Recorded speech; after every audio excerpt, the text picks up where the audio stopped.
Hi everyone, welcome to the another sessions on RP Readings. So let's talk about HDFC Bank.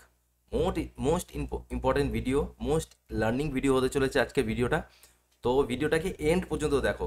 কিছু কি point discuss করবো আমি এখানে। Everyday প্রতিটা ভিডিওতেই যেমন কি পয়েন্ট ডিসকাস করি, আজকের ভিডিওটা একটু ডিফারেন্ট। এই সিনারিওতে যে স্টক যখন এইচডিএফসি ব্যাংকের মতো ব্যাংক যখন এতটা ফল করছে, এক একদিনে 8% 10% ফল করছে, তো এই মার্কেট একটা leader, HDFC bank market leader, it's not a ladder. Okay, এটা মার্কেট লিডার। সো এই মার্কেট লিডারে এখন যখন এতটা ফল করছে, এই কারেন্ট সিচুয়েশনে আমরা কি করতে পারি? এখানে কি কোনো ফ্রেশ ইনভেস্টিং অপরচুনিটি দেখতে পারি লং টার্মের জন্য, অথবা সুইং ট্রেডিং কোনো অপরচুনিটি দেখতে পারি, বা যাদের আগে থেকে হোল্ড করা আছে, বা নতুন ফ্রেশ পজিশন ক্রিয়েট করা যায় কিনা? তো সেই সব জিনিসগুলো আজকের ভিডিওতে ডিসকাস করবো। তো ভিডিওটাকে এন্ড পর্যন্ত দেখো। আর ভিডিওটা ডিসকাস করার আগে একটা ডিসক্লেমার, আমি কোনো সেবি রিসার্চ অ্যানালিস্ট না, এটা only for the educational purpose, শুধু লার্নিং পারপাসের জন্য ভিডিওটা তৈরি হচ্ছে। তো এটা কোনো বাইসেল রেকমেন্ডেশন হিসেবে নেবে না, শুধুমাত্র কীভাবে আমরা শেয়ার মার্কেট শিখতে পারি, অ্যানালিসিস করতে পারি, একটা লাইভ এক্সাম্পল আমি দিতে চাই তোমাদেরকে, যে এইচডিএফসি ব্যাংক এই সিচুয়েশনে পড়ছে, এইরকম সিচুয়েশনে এলে কী করা উচিত, জাস্ট সেই লার্নিংটা নাও এখান থেকে। আদারওয়াইজ কোনো ইনভেস্টিং অ্যাডভাইস আমি দিচ্ছি না এখানে, বাইসেল রেকমেন্ডেশনও দিচ্ছি না। ওকে, তো চলো ভিডিওটা শুরু করি। দেখো প্রথমেই বলছে কি এখানে, এইচডিএফসি ব্যাংক আর এইচডিএফসি ব্যাংক রেজাল্ট আর that bad for banking sector, it is time to pick your best bets. মানে কি বলছে, এতটাই কি খারাপ হচ্ছে এইচডিএফসি ব্যাংকের রেজাল্ট এই ব্যাংকিং সেক্টরের মধ্যে? তো এটা কি পারফেক্ট টাইম তোলার জন্য?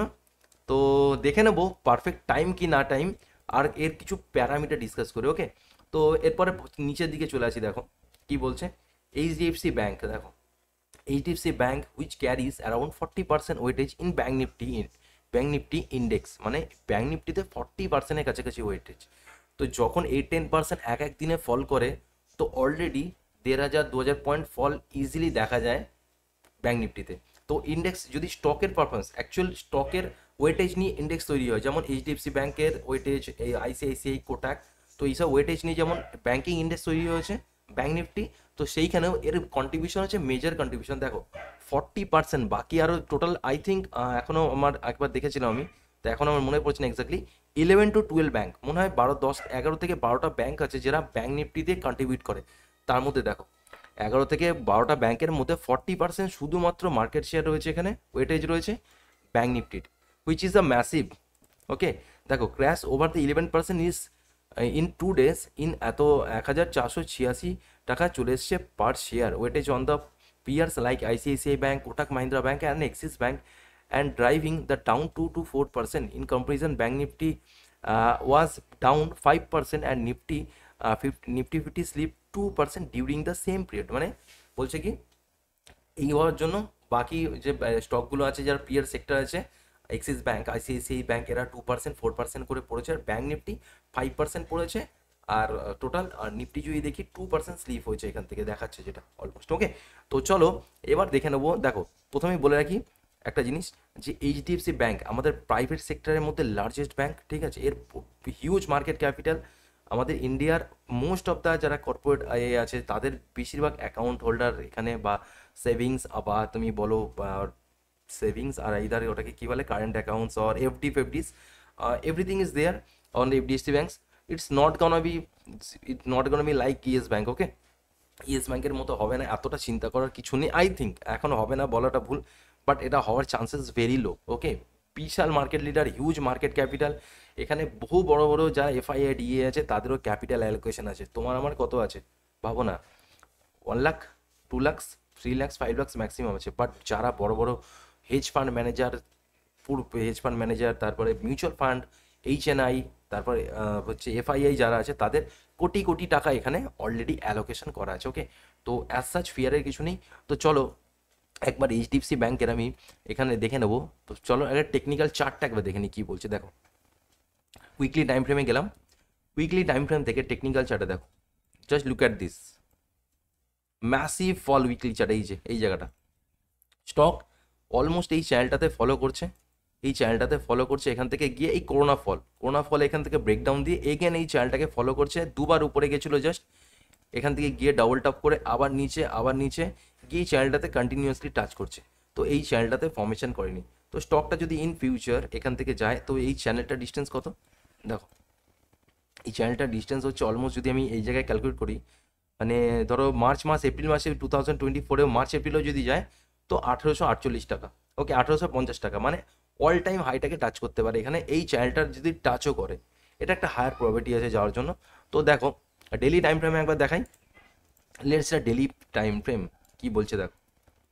ডেলি টাইম ফ্রেমে এই স্টকটা এখান থেকে অলমোস্ট দেখো একটা এইরকম হেড অ্যান্ড শোল্ডার টাইপের, সেম লাইক ব্যাঙ্ক নিফটি, যেটা আমি দেখিয়েছিলাম যেদিনকে মার্কেট 2060 পয়েন্ট ফল করেছিল, সেই দিনকে রাত্রে একটা ভিডিও ছেড়েছিলাম আমি, সেই দিনকে যদি দেখে থাকো তো অলরেডি তোমরা দেখবে যে এই ফর্মেশনটা সেম ব্যাঙ্ক নিফটির মতো ফর্মেশন, এইচডিএফসির মতোই হয়েছে এখানে। তো সেই জন্য স্টকটা একটা হায়ার প্রবাবিলিটি ফল করা। দেখো এখান থেকে এটা সাপোর্ট ছিল 1617 টাকা, স্টক নিচে পড়েছে, নিচে পড়ে এখান থেকে কি করেছে, এখানে আবার নিচে চলে এসেছে, এই হচ্ছে একটা মেজর সাপোর্ট পয়েন্ট। এটা কত মেজর সাপোর্ট পয়েন্ট হলো এখানে 1650 টাকা, রাউন্ড নাম্বার 1600, এই সরি 1400, 1450 হলো একটা নাম্বার যেখানে স্টকের ম্যাক্সিমাম মেজর সাপোর্ট রয়েছে। তো কেন সাপোর্টটা রয়েছে, এখান থেকে স্টকটা অলরেডি এখান থেকে ডাব্লু টাইপ ফর্মেশন করে ব্রেকআউটের পরে হল্ট করেছিল এখানে ব্রেকআউটের আগে, এবং এগেন ব্রেকআউটের পরে হল্ট, এখানে ইনসাইড ক্যান্ডেল ফর্মেশন টাইপের করেছে, ইনগালফিং করেছে, করে ব্রেকআউট দিয়ে এই লেভেলটাকে এগেন রিটেস্ট করেছে। দেখো এখানে রিটেস্ট করেছিল, করে অলমোস্ট আবার সেই লেভেলের নিচে স্টক চলে এসছে, ঠিক আছে। তো এরপরে নেক্সট সাপোর্ট, মেজর সাপোর্ট কোথায়, এই যে এখানে ডাব্লু ফর্মেশন করেছিল, এই যে ডাব্লুর যে উইকটা এখানে, এইটা হচ্ছে মেজর একটা সাপোর্ট পয়েন্ট। এটা একটা আছে কত, এটা দেখে নেবো অলমোস্ট 1370-80 টাকার কাছে। আর নেক্সট সাপোর্ট হলো স্টকের কাছে পুরো রাউন্ড নাম্বার 1300, 1275 থেকে 1300, এই একটা এরিয়া এখানে সাপোর্ট রয়েছে, ঠিক আছে। বাট দেখো এখানে আমি ডিসকাস এটা করছি না এখন, জাস্ট আমি একবার তোমাকে ফিনান্সিয়ালটা দেখানোর চেষ্টা করছি যে ফিনান্সিয়াল অ্যাকচুয়ালি কী বলছে। দেখো মার্কেট ক্যাপিটাল যদি দেখি এখানে 11,22,815, huge market capital, stock P 19, but পিটা আমি একটু ডিসকাস করছি, বাট এই পিটাকে তুমি এখানে এখানে একটু ওভারলুক করো এটাকে জাস্ট, ঠিক আছে। পিটা ওভারলুক করো এখানে তোমরা, কারণ আমি বলে দিচ্ছি পিটা এখানে একটু ভুল শো করছে, বাট তোমরা এটা দেখেই ভুল করো অনেক সময় যে পিটা ভুল শো করে অনেক সময়। আরওসি 6.24%, আরওই 17.1, ব্যাংকের ক্ষেত্রে আবার আমরা বা নন ব্যাংকিং ফাইন্যান্সের ক্ষেত্রে আরওসিটাকে আমরা প্রায়োরিটি দিই না, আরওসি ইটস নট ফর মানে দেখার জন্য ঠিক না, কারণ এখানে অন্য প্যারামিটার চেক করতে হয়। যেখানে রয়েছে ব্যাংকিংয়ের আরওই 17.1, ওকে 17.1 আরওই, 5 বছরের সেলস গ্রোথ হচ্ছে 14%, একটা ঠিকঠাক, আর 5 বছরের প্রফিট গ্রোথ 19.9, ঠিকঠাক। মানে ধরো এখানে ধরো 15 আর এটা ধরো 20, মানে 5 বছরের সেলস হচ্ছে 15 আর 5 বছরের যদি প্রফিট গ্রোথ দেখি তো 20, ওকে। চলো নিচে আর কি বলছে দেখে নেবো।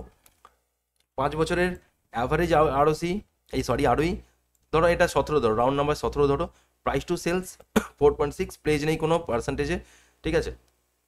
EPS 89.6, huge EPS for the কোম্পানির। প্রফিটিভিটি মার্জিন দেখো, কোম্পানির প্রফিটিভিটি মার্জিন হচ্ছে 60,868 কোটি টাকা, 60,000, হিউজ প্রফিট কোম্পানি, ওকে। ডেপ দেখাও কোম্পানি 21,39,212। দেখো ব্যাঙ্কিংয়ের ক্ষেত্রে বা নন ব্যাঙ্কিং এনডিএফসি যেটা আছে নন ব্যাঙ্কিং ফাইন্যান্সের ক্ষেত্রে, এখানে ডেপ টু ইকুইটি রেশিও আমাদের অতটা ভ্যালিড হয় না, কারণ এখানে এদের কাজটাই হচ্ছে লোন দেওয়ার কাজ, এখান থেকে ধার নিয়ে লোন দেওয়া। তো এইভাবে এই থেকে অ্যাজ সাচ খুব একটা সমস্যার কিছু ব্যাপার নয়, যেটা আমি as such my concern, okay. তো চলো dividend 1.28%, face value 1, PEG ratio 0.95। দেখো most important PEG ratio, PEG রেশিওর কনসেপ্ট একটা বলে দিই আমরা। 0 থেকে 1 আমরা ধরি যে একটা গ্রোয়িং ফেজে রয়েছে, ওকে, গ্রোয়িং ফেজে রয়েছে, মানে এটা আপসাইড পোটেনশিয়াল আছে এই স্টকটা, এখান থেকে আরও হিউজ 2 টাইমস 3 টাইমস 5 টাইমস যেতে পারে, যেটা পেগ রেশিও মানে প্রাইস আর্নিং গ্রোথ যেটা বলছে, ঠিক আছে। তাহলে কি বললাম, 0 থেকে 1 হলো গ্রোয়িং, ওকে। গ্রেটার দ্যান 1 মানে কি, এটা হলো গ্রেটার দ্যান 1, ওকে, গ্রেটার দ্যান 1 মানে অলরেডি গ্রো করে গেছে এটা, ঠিক আছে। আর লেস দ্যান 1 বা লেস দ্যান 1 যেটা বলি, লেস দ্যান 1 না, লেস দ্যান 0, -1, -2, এটা কি, এটা হলো not interested to growing, okay, growing করতে ইন্টারেস্টেড নয় এটা এখন, ঠিক আছে। তো এটা সাইডওয়েজ ট্রেন্ডে থাকতে পারে, সেটা বুঝতে পারছো। PEG ratio most important, pen আর কপি নিয়ে বসো, এটাকে নোট ডাউন করে নাও, ওকে। তো এরপরে চলো মোস্ট ইম্পর্টেন্ট একটা জিনিস দেখে নেবো, পি রেশিও ডিসকাস করার আগে আমি কোয়ার্টারলি রেজাল্ট দেখে নেবো। কোয়ার্টারলি রেজাল্ট কী বলছে? রেভিনিউ, রেভিনিউ বলছে 31,000, ডিসেম্বরে ছিল 31,852।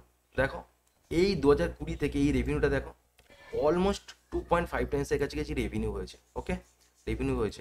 তো কি বলছে এখানে, এখান থেকে সেলস মানে রেভিনিউ অ্যাকচুয়াল সেলস, এখান থেকে সেলসটা দেখো 3,000 কোটি টাকা অলমোস্ট সেলস ইনক্রিজ হয়েছে। তো যদি আমি যে কী দেখলাম এখান থেকে সেলস কত টাইম ইনক্রিজ হয়েছে, এখান থেকে সেলস ইনক্রিজ হয়েছে এখান থেকে 2.5 টাইমস অলমোস্ট। ওকে, তো তাহলে এখানে কি দেখবো, এখান থেকেও আমি দেখবো এখান থেকে প্রফিটিভিটি মার্জিন কত ইনক্রিজ হয়েছে, এটাও 2 পয়েন্ট সামথিং টাইম, 2 টাইমস ধরো 2 টাইমস প্রফিটিভিটি মার্জিন। ওকে, নো ইস্যুস। এখান থেকে কি দেখলাম আমি, সেপ্টেম্বরের কোয়ার্টার থেকে দেখলাম 3,000 কোটি টাকা রেভিনিউ ইনক্রিজ হচ্ছে। তো এখান থেকে দেখো এইটা একটা কনসার্ন যে হ্যাঁ 3,000 কোটি টাকা ইনক্রিজ করার থেকে এখানে 400 কোটি টাকা অলমোস্ট 406 কোটি টাকা প্রফিটিভিটি মার্জিন ইনক্রিজ হচ্ছে, নেট প্রফিট ইনক্রিজ হয়েছে, বাট ইনক্রিজ হয়েছে, রেজাল্ট কিন্তু খারাপ না। বাট একটা কনসার্ন এখানে যে ফিনান্সিয়াল মার্জিন যেটা আমরা বলি যে অপারেটিং প্রফিট মার্জিন, এইটা একটু মাইনাসে একটু নেগেটিভ বিষয় গেছে। তো বাট অ্যাজ সাচ কনসার্ন নয়, কোম্পানি ট্যাক্সও ঠিকঠাক পে করেছে। এখান থেকে প্রফিটিভিটি মার্জিন, ইপিএস অলমোস্ট ইনক্রিজ হয়েছে। ইপিএস দেখো, ইনক্রিজ যদি দেখো ইপিএস ইনক্রিজ হয়েছে স্টকের। তো অ্যাজ সাচ কনসার্নের বিষয় নয়। যদি আমি এখান থেকে 2012 থেকে যদি প্রফিট অ্যান্ড লস স্টেটমেন্ট দেখি পুরো দেখো 28,000 থেকে 28,100 থেকে কোথায় গেছে এখানে, এখানে নেট প্রফিট 5,200 থেকে দেখো 60,000 কাছে চলে গেছে। এবার আমি যদি এখানে দেখি দেখো compounding profit, compounding sales 17%, compounding profit হচ্ছে এখানে 10 ইয়ার্সের 21, 5 ইয়ার্সের 15, 5 ইয়ার্সের 20, 3 ইয়ার্সের 12 আর 3 ইয়ার্সের 19, মানে অলমোস্ট ধরো মানে 12, 15, 17 এরকম যাই করছে। ঠিক আছে, এই টিটিএমটা বাদ দিলাম জাস্ট আমি এখন। এখান থেকে কি করছে যে 20, 21, 19 অল অন অ্যাভারেজ 20%-এর কাছাকাছি কম্পাউন্ডেড প্রফিট গ্রোথ হচ্ছে। তো এটা একটা খুব ভালো ইন্ডিকেশন, মানে ব্যালেন্স শিটের দিক থেকে এর প্রত্যেকটা ratios parameter everything is good. চলো একবার ব্যালেন্স শিট দেখে নিই একবার, আর শেয়ার হোল্ডিং প্যাটার্নটা দেখে নাও। ইকুইটি ক্যাপিটাল দেখো, ইকুইটি ক্যাপিটাল 469 কোটি টাকা থেকে এখান থেকে পুরো জিরো দেখিয়ে দিয়েছে এই জায়গাটা। আই ডোন্ট নো ওয়াই এটা জিরো দেখাচ্ছে সেপ্টেম্বরে। ওকে, তো ইকুইটি ক্যাপিটাল 469 টাকা থেকে 558 ছিল, তারপরে এটা 758 কোটি টাকা হয়েছে। বোরিং, বোরিং এখানে শো করছে না, ছেড়ে দাও, অ্যাজ সাচ ইস্যুস নেই কোনো। ক্যাপিটাল ওয়ার্ক এই যে সেপ্টেম্বরের কোয়ার্টারটাকে পুরো এখান থেকে হাঁটিয়ে দিয়েছে। তো আই ডোন্ট নো ভাই। দেখো যদি নেট ক্যাশ ফ্লো দেখি, নেট ক্যাশ ফ্লো দেখো কোম্পানির কাছে পজিটিভ ক্যাশ ফ্লো অলমোস্ট 4 ইয়ার্সে, দেখো 4 ইয়ার্সে পজিটিভ ক্যাশ ফ্লো। আমি একটা জিনিস বলে রাখি এখানে, একটা জিনিস নোট ডাউন করো যে কোনো স্টকের বা কিছুর নেট ক্যাশ ফ্লো যেটা মানে ক্যাশ ইন হ্যান্ড আমরা যেটাকে বলি, ক্যাশ ফ্লো থাকার জন্য মিনিমাম 2 ইয়ার যদি পজিটিভ হয়, 2 ইয়ার্স পজিটিভ যদি থাকে, তো সেখানে আমরা একটা এন্ট্রি অপরচুনিটি বা সেটাকে আমরা চুজ করতে পারি ইনভেস্টিং অথবা সুইং ট্রেডিং যে কোনো কিছুর জন্য, যে হ্যাঁ কোম্পানির কাছে অ্যাভেলেবেল ফান্ড আছে যেটা সে ইন ফিউচার কোনোভাবে ইউটিলাইজ করতে পারে। চলো most important share holding pattern, share holding প্যাটার্নে দেখো এখান থেকে এইটা কী করেছে 25.52 থেকে প্রোমোটার স্টেক ছেড়ে দিয়েছে, যেটা অলমোস্ট দেখো এখান থেকে কারা নিয়েছে, এফআইআই 52.13 এফআইআই স্টেকটা নিয়েছে। নো অ্যাসাইজ ইস্যু, সেখানে 5% কারা নিয়েছে, 5% নিয়েছে, 4% 5% নিয়েছে ডিআইআই। ওকে, তো এখানে যদি দেখি 17, 18, 19 আর 4 কত হচ্ছে অলমোস্ট 23, মানে 23% এফআইআই ডিআই, মানে স্ট্রং হ্যান্ডের কাছে গেছে, কোনো কনসার্নের বিষয় নয়। আইসিআইসিআই ব্যাংক, আইএক্স, তারপরে তোমার ধরো আইটিসি, এদের প্রোমোটার হোল্ডিং কোনো নেই, এরা পুরো এফআইআই ডিআই ড্রিভেন কোম্পানি। ওকে, তো এখান থেকে যদি পাবলিকের দেখি, পাবলিক 17, মানে এখান থেকে 14 থেকে 17 মানে 3%-এর কাছাকাছি ইনক্রিজ করেছে। লাস্ট যদি এখানে আমরা দেখি এখানে আবার 1% ডিক্রিজ করেছে। ওকে, তো নো কনসার্নস, বিন্দাস বিন্দাস ব্যালেন্স শিট রয়েছে। তো কি ইস্যুজ হয়েছে অ্যাকচুয়াল, চলো একটা জিনিস আমি দেখে নিই এখান থেকে। দেখো জাস্ট একটা তোমরা দেখো রেভিনিউ, মার্কেট রেভিনিউ দেখো কি বলছে এখানে।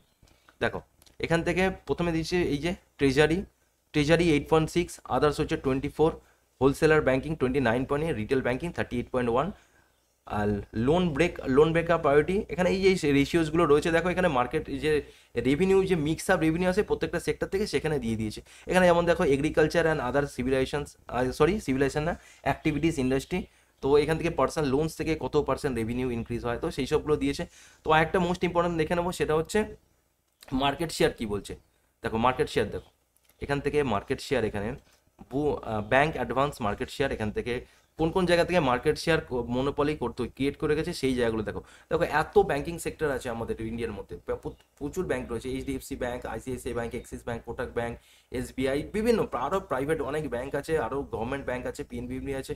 তো সেই সব দিক থেকে দেখো এর মার্কেট শেয়ার দেখো প্রত্যেকটা জায়গাতে এর কন্ট্রিবিউশন আছে 15.39, প্রত্যেকটা জায়গাতেই মানে 10%, 26%।